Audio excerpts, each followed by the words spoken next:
Hey, well, welcome to the channel. It's Wednesday. It's about 4 o'clock in the afternoon up here in the city.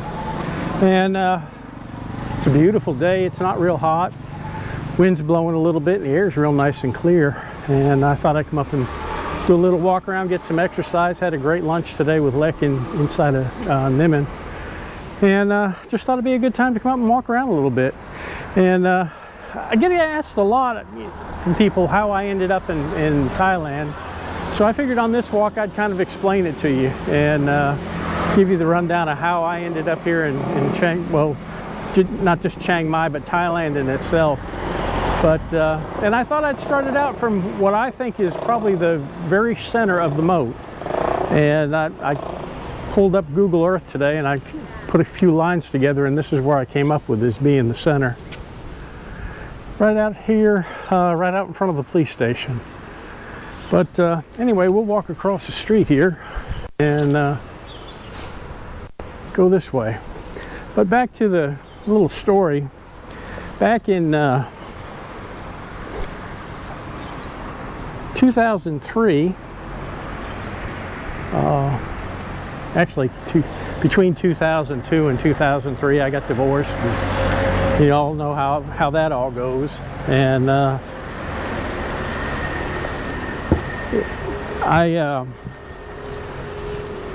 being I was busy all the time working, I didn't go to the bars and stuff like that. Actually, there weren't that many bars in my town or really places to meet anybody there.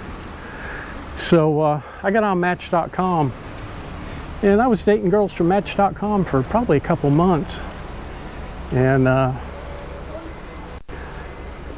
yeah, things were going okay. I was kind of burned out on it more than anything else. And oh, this is cool.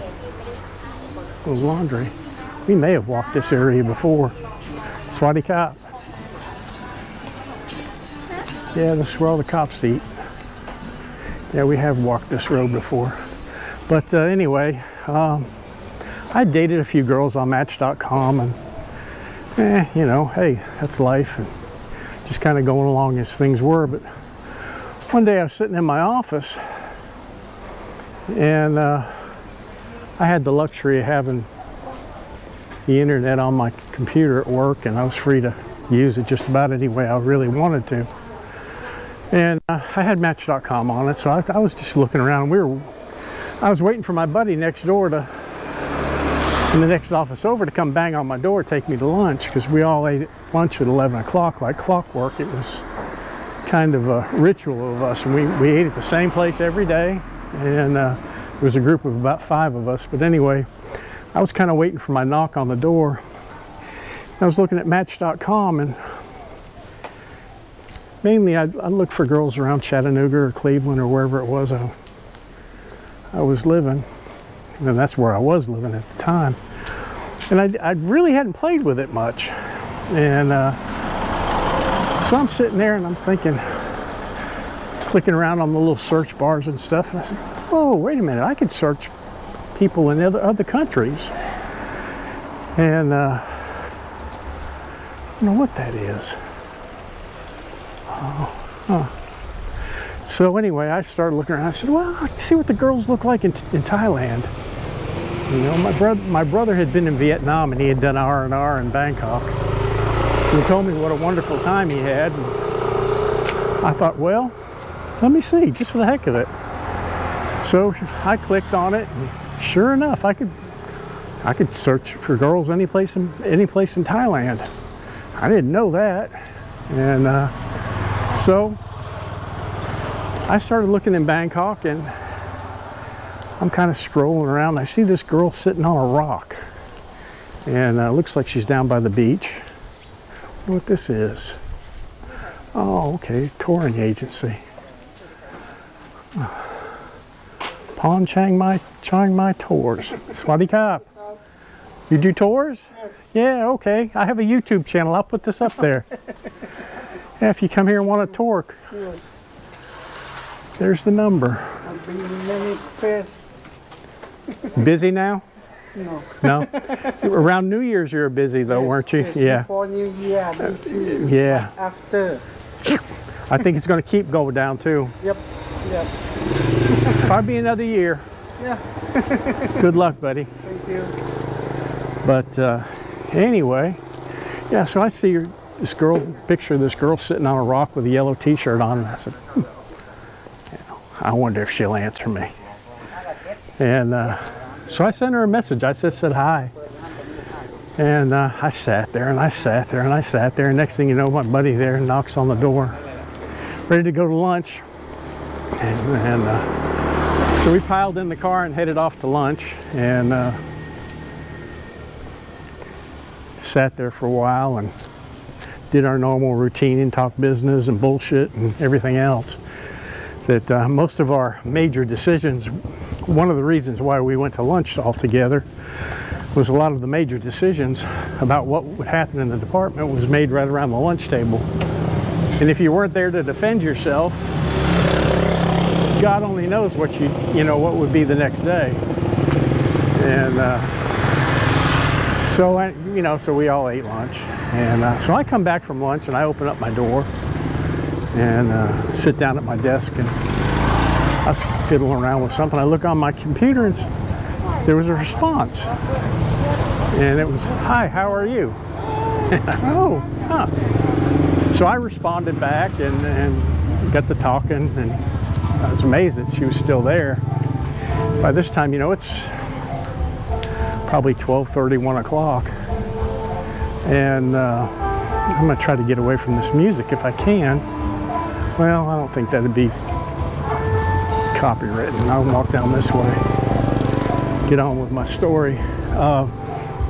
So we got to talking, and it was taking her a long time to respond to me, and I really didn't understand it, but I just went with it. But we talked for a few minutes, and I thought, well, I'll make a friend in Thailand, because I had no intentions of ever coming here. It was just the last thing on my mind of ever taking a trip anywhere or anything. Hello. And so I asked her, I said, you want a t-shirt from Tennessee? And she says, yeah. So I said, okay. I said, I'll tell you what, I'll send you 2 t-shirts from Tennessee. You send me the t-shirt you're wearing in the picture. She says, okay. So she gave me her address, and it was this long, drawn-out address. It was, let's go down this way. It was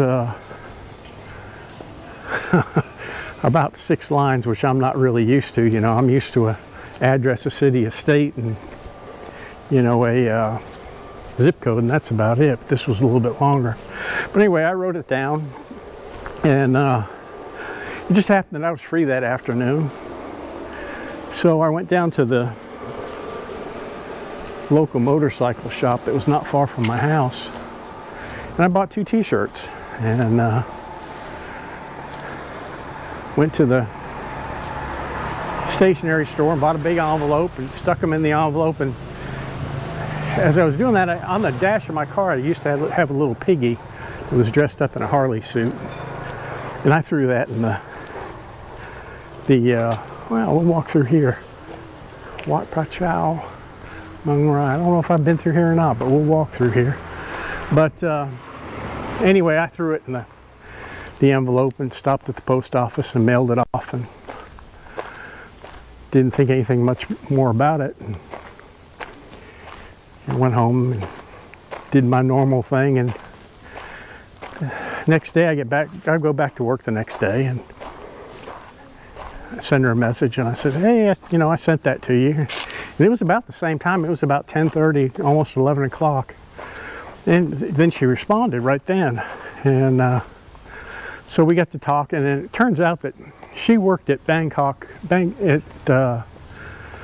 Mall, and she sold Christian Dior makeup, and she'd get off of work about 10 o'clock. And rather than go to right to her room after work, she'd stop at the internet cafe and play on the internet. So 11:30, 12, 10:30, 11 o'clock was the times that she was on. So we talked for a long time, probably a couple months, and she got the package, and it was probably, 2 weeks after she got her package, I got my package in the mail. Sure enough, she sent me the t-shirt, and she sent me a little stuffed bunny or something. It was something like that, or a rabbit, or I forgot exactly what it was. We still have it, but in a little note, and said, "There's no name to this guy. You got to name him." So I named him Snuffles, and she called the little pig Piggy. And we talked. That was in December, and we talked more, and about, I guess it was about March, I was telling my mother about this friend I had in Thailand, and she said, "Well, why don't you go?" I said, "What?" She goes, "Why don't you go over there and meet her?" And I thought to myself, well, why don't I? You know, I mean, I'm single, I got plenty of money, had plenty of time built up at work. I could take as much time off as I want. So I thought, well, you know, hey, that would be fun. You know, I'll buy a ticket and I'll go over there and I'll surprise her, find out where she's at, where she works, surprise her at work. Thinking that Bangkok, you know, probably only has one mall, you know, and no big deal. And I know she told me there was a Robinsons in the mall, so I figured, well, I'll just look for Robinsons and, you know, go up there and surprise her. Well, after I got on the internet and started looking around, I said, that shit ain't gonna happen. You know, that's just not gonna work out. And I guess I could have surprised her at home or something like that, but hell, you know, that six line address, I'd probably never find it.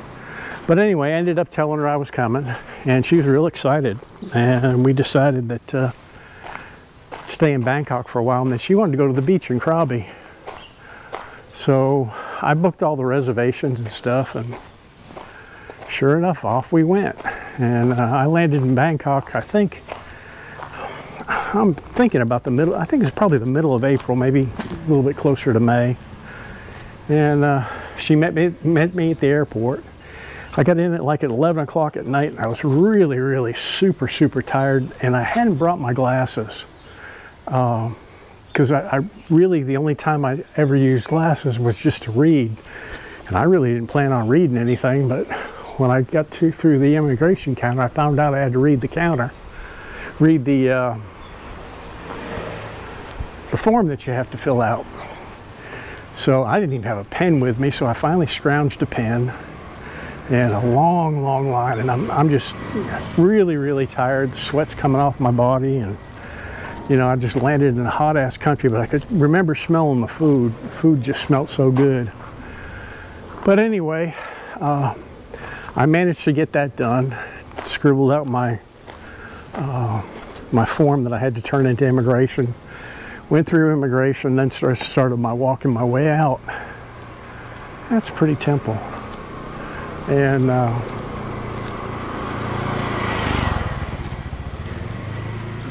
go down you go through immigration, then you go down the stairways, and I had 2 pieces of luggage I carried with me, so I had to go get my luggage, put it on a cart, and I'm pushing it out. And I see this big crowd of people standing out there, and I thought, oh shit, you know, how the hell are we ever gonna find each other in this crowd? So I'm just kind of pushing it out, you know. I'm really tired, so my eyes aren't looking that great. You know, I mean, I'm having a hard time focusing a little bit. And I go walk through the crowd, and I see this girl standing there. She's got a work uniform on and shaking this little piggy at me. Well, I knew what the piggy was, so I knew that was her. Wow, this is cool. I've not little townhouses in here. Huh. But anyway, so we went out to dinner. We got back to the room. I put my stuff up, and we went out and got something to eat. It was about midnight by then. And I remember we went someplace on Soy 11, and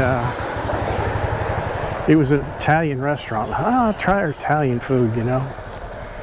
And oh, it was the worst Italian food I ever had in my life. But anyway, it was like there were like 2 more days before we were supposed to go to Krabi. And so I gave her some money. I said, you know, just take a taxi home, and then, you know, when you get off of work or something. She goes, well, no, why don't you come to where I work? I said, well, how the hell am I going to find where you work? So she wrote it down on a little piece of paper in big letters. She said, just give that to the taxi driver. And she says, come to my work about 9:30, 10 o'clock. So about 8 o'clock, I go downstairs and hail a taxi and get over there and give it to the guy, and he kind of looks at me kind of funny. You know, traffic in Bangkok, and this place was way on the other side of town. I was staying on at the Grand President, and her mall was way on the other side of town. I don't think I've walked through here. Neat little coffee shop. But anyway, I made it over there, and I walk in, and it was kind of funny. It was just like all these girls on these counters. You know, it was a makeup department, and not only they had Christian Dior, they had all different, each counter, each different type of makeup had a separate counter in the place where she worked. And they're all staring at me. And I look at her, she's just got a big grin from ear to ear, you know. I mean, it just made her feel real proud that she could show everybody that a foreigner had come to see her. Oh, look at a little doggy just sound asleep. Yeah, I've not been through here. But,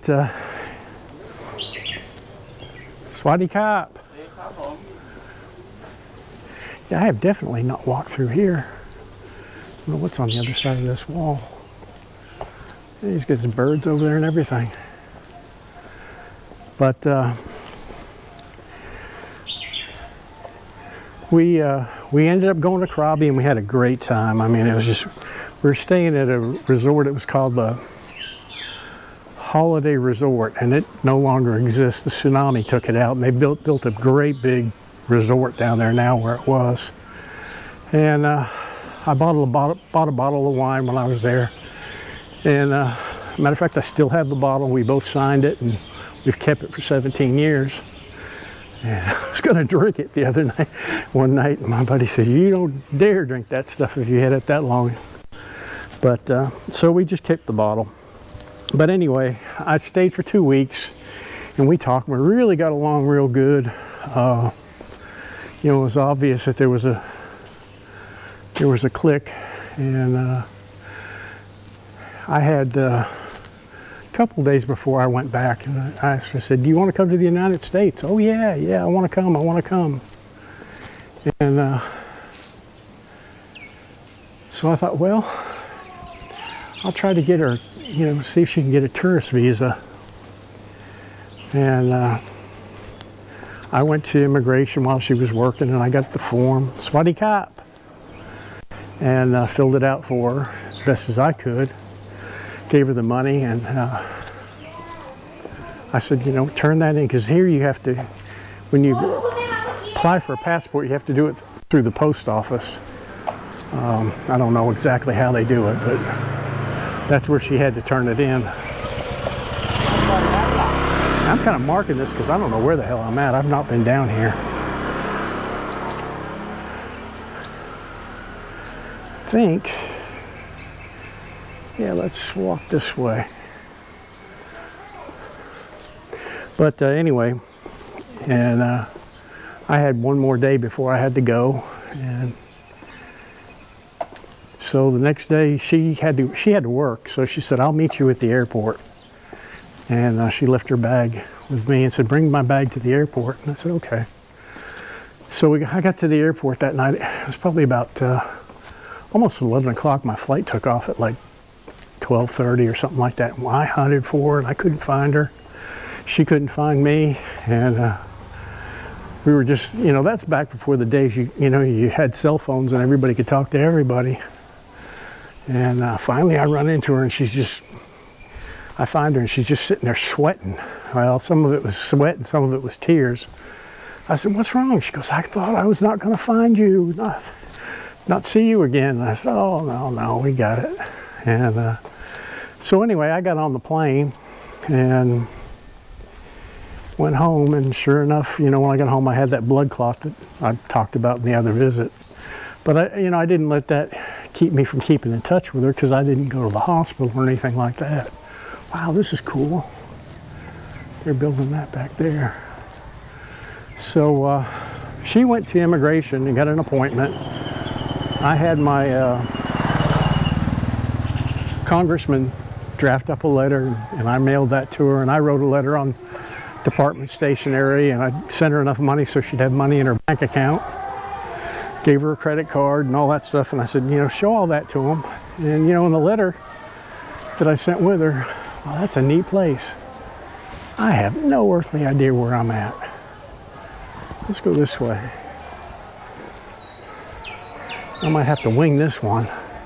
But anyway, her appointment was for like 30 days off, and we had already talked about getting married and stuff, and I had started doing the K4 visa papers for her, which, you know, is another story. And so the month came and she went for her interview, and I told her, I said, if you get the interview, if they give you the visa, just get on a plane, you know. And I said, just come, don't worry about it, just come on, and we'll sort everything else out later. But the day she had to go, you know, I was kind of sitting home waiting, and sure enough, the phone rang, and it was her, and she was just, I mean, just in tears. I said, what's wrong? She goes, well, they wouldn't let me come. And I thought, why? You know, I mean, you got a job, you know, you're a decent person, you've never been arrested or had any problems before, you're a good person, educated, and all that. And she goes, they said no. So I was pissed. I mean, I was royally pissed. And wow, I've never seen these houses before. No clue where I'm at. May have walked through here. Seems to me I maybe remember seeing this one time. But anyway, you know, it was, I had to wait till the next morning, and I called immigration in Bangkok and talked to somebody. I said, why? You know, what's the big deal? Why wouldn't they give her a visa? She goes, well, unless they've got property or a lot of stuff tying them to Thailand, we just won't give them a visa. Didn't matter whether she was a decent person or not. Didn't matter that I was a cop, and I couldn't let her overstay her visa. And they just refused her. And I asked the person I was talking to, I said, well, how do I get her to the United States? You know, she wants to come and she wants to see if she likes it here. And that's, you know, pretty much when he told me. He said, K1 visa is the only way you're going to get her there. So we went on with it. And this was in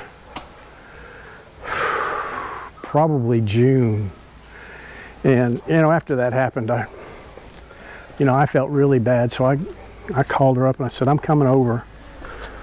And she said, you're coming? I said, yeah. I said, I'm going to come. I'm going to take another 2 weeks and I'm going to come back over. So I did.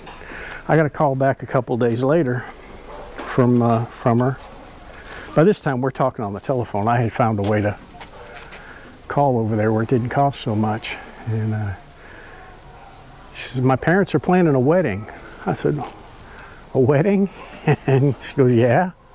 And I said, well, okay, you know, no big deal.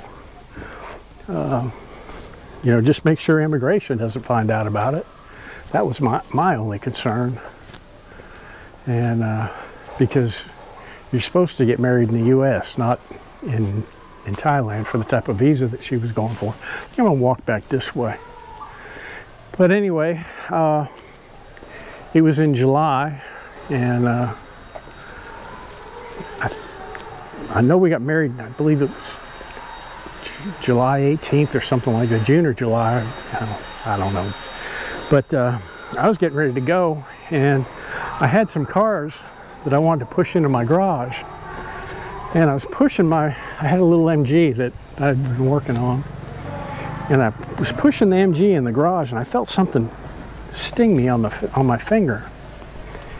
And, you know, no big deal. I just pushed the car in the garage and closed the garage door. Well, that night my finger swelled up about 4 times its normal size.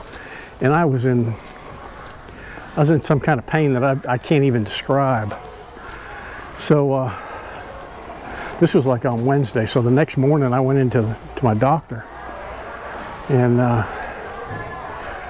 told her, I said, something got my finger. She looks at my finger and she goes, something bit you, something bad bit you. She goes, you can't fly anywhere. I just kind of laughed. This was the same lady that told me I had to go in the hospital when I had my blood clot. She lost that one. Oh, I know where we are. We've walked this before. I've walked this temple. But she says, you can't go. I said, well, I'm going. You know, I just no way around it. There's no way that I'm not going to go. And you know, her parents are already planned a wedding for Saturday, and I'm supposed to leave on Friday or Thursday night or something like that. I forget exactly where it was. There was one day, I'd get there one day before the wedding. But anyway, the time came, and sure enough, I got on the plane, and I ended up going to the hospital after the doctor, and the hospital gave me some different antibiotics, and gave me a prescription for hydrocodone. So I took those with me. When I got off the plane, I was feeling absolutely no pain. And she met me at the airport. The next morning, we went to her hometown, and I bought a suit and went to her parents' house, and Swati Cop. And they were getting ready for the wedding. I met her whole family and stuff, and it was really fun. I was the only person there that spoke English, but you know, I could motion with them and talk with them and enjoy the time. And we got married that Saturday, and I think I'll walk this way. I don't know if I've been down here. And then the next day we were getting on a plane going back to Krabi, which we did. And we stayed, I think we stayed a week in Krabi this time, and traveled around a little bit and talked. And you know, when you submit a K1 visa, it's about four to 5 months before they get processed. And it's a tremendous amount of paperwork. You got to send stuff back and forth, and you know, it's a lot of work, and it's a lot of money too. I don't remember exactly how much I spent, but I'd say it was probably pretty close to $1,000 by the time I was done. But anyway, when the time was up, she took me to the airport, and off I went. And it was really hard to leave her. But you know, I knew there was an end in sight somewhere. Hey, buddy. I'm a nice guy. You don't want to bark at me. You might want to bite me, though. And we'll go this way, see where we're at. I'm just wandering around back here. I have no earthly idea where I'm at. No way I'm going to be able to map this with the map. I'll just draw a big circle. But that's that story. And you know, when November came around, she got her visa. I flew over and picked her up, and we went to immigration and got it, and we went back to, where did we go that time? That time we went to Pattaya.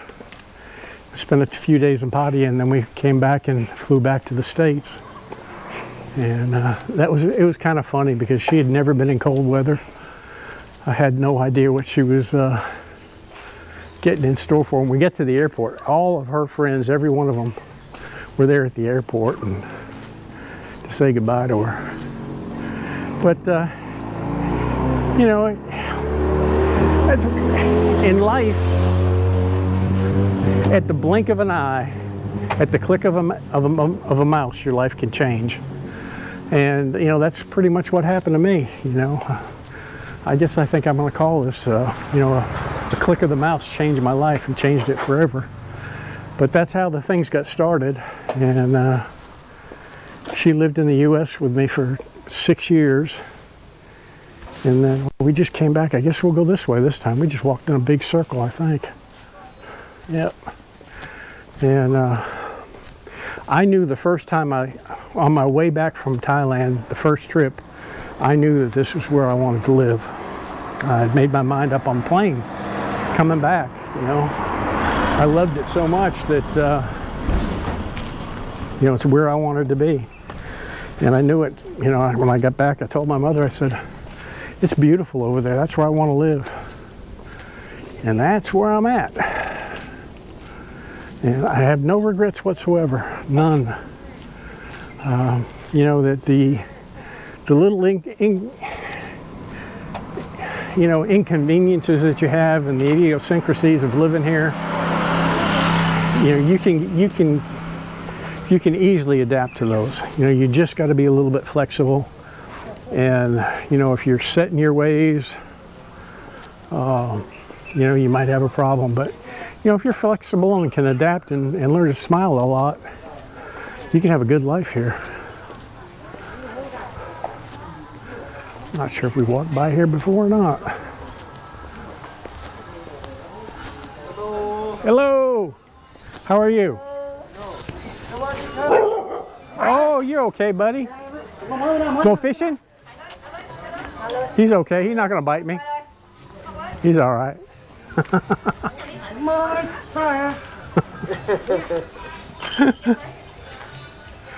Where you fish at? Tinai. Tokla, Tinai. The river? Catching big fish? Yeah, good. Yeah. All right, y'all take care. Thanks.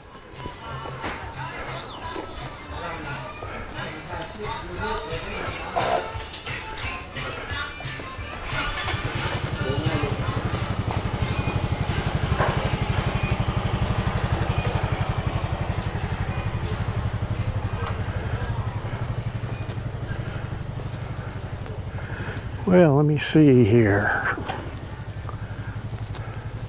Trying to figure out which way is best. Probably go up to this main street and make a left.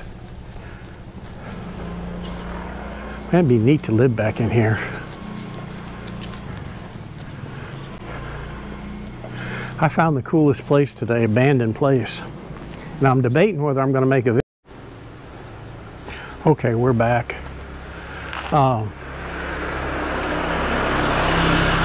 The hot battery got me. But I'm debating whether I'm going to make a video there or not. It was kind of a neat place that we stumbled onto today. And if I make a video, it'll be pretty neat. But we had a great lunch inside Nimmin and found a new place to eat. I really enjoyed it. Looks like we're coming out on the road that goes to Chiang Mai Gate, I'll bet you.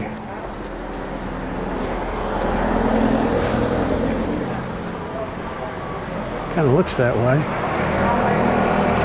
until a minute. Almost. I don't know. Swati Kap. But I know we got to walk this way.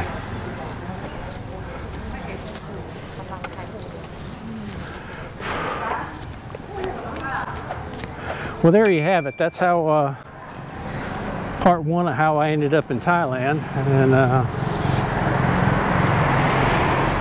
I'll add some more to the story in the next few videos and kind of tell you a little bit about my life. I've done a lot of stuff and a lot of neat stuff, and some stuff that wasn't so neat, but I'll share it with you in some of the videos that I do, upcoming videos. Anyway, I hope you enjoyed this one, and I'm going to go home, take a nice shower, and relax and enjoy myself. Y'all have a good weekend. Bye-bye.